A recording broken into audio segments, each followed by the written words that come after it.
Magandang araw mga kagabay, ngayon po October 27, 2023, araw po ng Biyernes at debosyon natin sa kamahal-mahalang puso ng ating Panginoon. At sa Ebanghelyo patuloy po tayong pinaalalahanan ng Diyos na tayo ay may kakayanang suriin kung ano ang tama at hindi.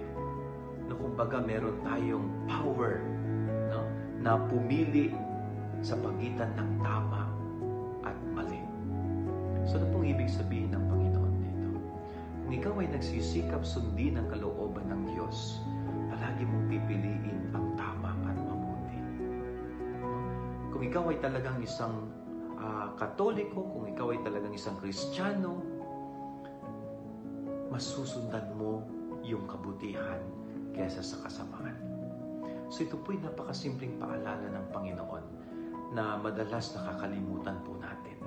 Kaya ang tinatahak natin ay ang mali at baluktot na pamumuhay. Pero hindi po eh.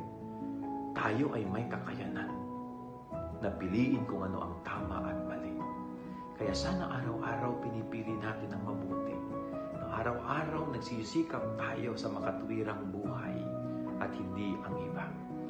Ng ating gabay-aral ngayong maghapon, God bless po sa inyo lahat. Pagpalain kayo ng Panginoon.